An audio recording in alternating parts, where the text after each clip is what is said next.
Yo! Video games. What up, dudes? It's Matt from YoVideogames, and rather than give you a whole list of games for my Game of the Year, I decided to spread it out this time, spread the holiday cheer as it were. So instead of a countdown or anything like that, I'm just going to go over day by day each one of the games that I personally thought was one of the best games to come out in 2014. So without further ado, let's take a look at my first game, and that's The Evil Within. The Evil Within is, of course, the next game by survival horror mastermind Shinji Mikami, who has kind of been absent from the game scene ever since God Hand released on the PlayStation 2 all those years ago. Now, Shinji Mikami had a brief stint at Platinum where he released Vanquish, and then went off and formed his own company, Tango Gameworks. Tango was then bought by Bethesda, and is now releasing games under their label. Their first title was The Evil Within, which is of course a return to roots for him in a sense, as he created the original Resident Evil. Now, as everybody knows, Resident Evil, Remake, RE4, these are the best games in their genre. In fact, Resident Evil 4 is one of the best games ever made, period. So to see Shinji Mikami return to that genre is cause for celebration. However, did it all turn out right? Well, for the most part, I would say.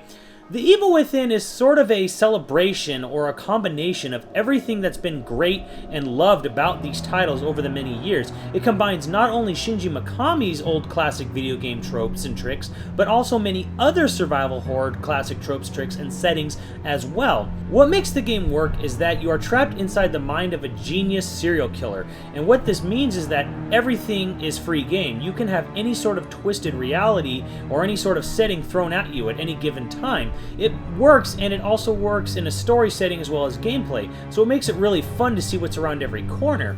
If there is anything to really nitpick about the game, it's the fact that if you really want to get the best experience out of The Evil Within, you really need a high-end PC, and along with that, you're going to need to enter some specific console commands and do some tweaking to make it the best experience you can, such as 60 frames per second, getting rid of the widescreen bars, and of course removing the dumb filter. The other major problem with the game is that the story is just a little too obtuse for its own good. You have to pay really close attention to pick up everything that's going on inside the plot, but if you do, it's kind of worth it in the end, and the upcoming DLC looks to shed more light on it.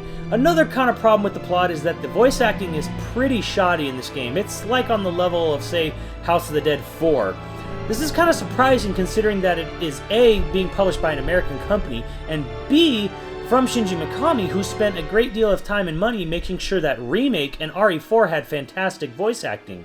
Still, with these minor gripes aside, I think if you're a fan of the genre and you like creepy things, you like scary atmosphere, you like tense action, you're really gonna like the game. It's a little rough around the edges and it's not as polished as Resident Evil 4, but then again, how many games really are? So if you're looking for a great time to be scared or just some great creepy atmosphere, The Evil Within is right up your alley and you should definitely check it out.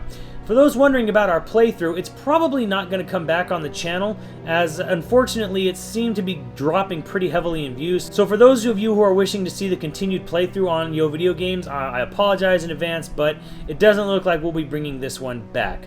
But if you still are interested in the game, I suggest you check it out, download a copy off Steam, or buy a retail version on sale, and I think you'll have a pretty good time with it. Let me know what you guys think about this game in the comments below, and I'll catch you later on the channel. Later, dudes!